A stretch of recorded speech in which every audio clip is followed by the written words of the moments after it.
Hello all, welcome to Mythologics YouTube channel. అలా సరదాగా కాసేపు ఒకతను ఇలా అడుగుతున్నాడు ఇంకొక అతన్ని, మిమ్మల్ని ఎక్కడో చూసినట్టుందండి కానీ గుర్తుకు రావటం లేదు. ఫేస్బుక్లో ఉన్నారా? లేను. వాట్సాప్లో ఉన్నారా? లేను. పోనీ ట్విట్టర్లో కానీ స్కైప్లో కానీ ఉన్నారా? లేను. మరి మీ ఇంటి మేడ మీద 2 ఏళ్లగా అద్దెకుంటున్నానండి. ఇదొక సోషల్ ట్రెండ్. ఇంకొకటి, ఒక అతను బరువు తగ్గటానికి ఒక పెద్ద ఆయన దగ్గరికి వచ్చి అడిగాడు, బరువు తగ్గటానికి ఏం చేయాలి అని. ఆయన చెప్పాడు, బరువు తగ్గటానికి ఆవాలు ఎలా ఉపయోగించాలి? 1 కేజీ ఆవాలు ఒక గిన్నెలో తీసుకోవాలి. తర్వాత వాటిని కింద నేల మీద పడేయాలి. ఇప్పుడు కిందకు వంగి ఒక్కొక్క ఆవాల గింజని ఏరి మళ్ళీ తిరిగి గిన్నెలో వేయాలి.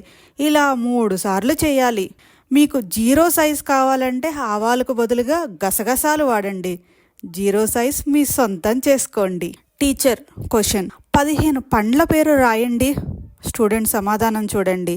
మామిడి పండు, నారింజ పండు, దానిమ్మ పండు, 1 డజను అరటి పండ్లు. ఒక హోటల్ ఎదురుగా మేనేజర్ ఒక బోర్డు పెట్టాడు, కస్టమర్ మాకు దేవుడితో సమానం. దేవుడికి అప్పు ఇచ్చేంత స్తోమత మాకు లేదు, కాబట్టి దేవుడు అప్పు అడగరాదు. దేవుడా. ఒక తల్లి కూతురుతో, ఏంటమ్మా చదువు అయిపోయింది కదా, నెక్స్ట్ పెళ్ళేనా? నాకు ఉప్మా రవ్వేదో ఇడ్లీ రవ్వేదో గుర్తుపట్టడానికే గంట పడుతుంది, పెళ్ళెందుకు? ఒక తల్లి కూతురుతో, 10 రూపాయలు ఏం చేశావు? బయట ఒక ఆయన ఎండలో నిల్చొని అరుస్తుంటే ఇచ్చా. మంచి పని చేశావు. ఇంతకీ ఏమని అరిచాడు? ఐస్ క్రీమ్ అని.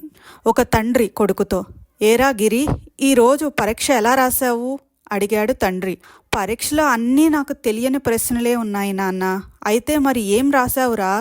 టీచర్కి తెలియని జవాబులు రాసొచ్చాను నాన్న.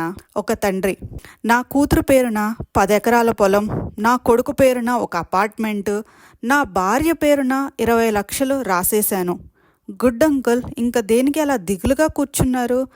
అవన్నీ సంపాదించడం ఎలా అని. Hope you like this video. Thank you.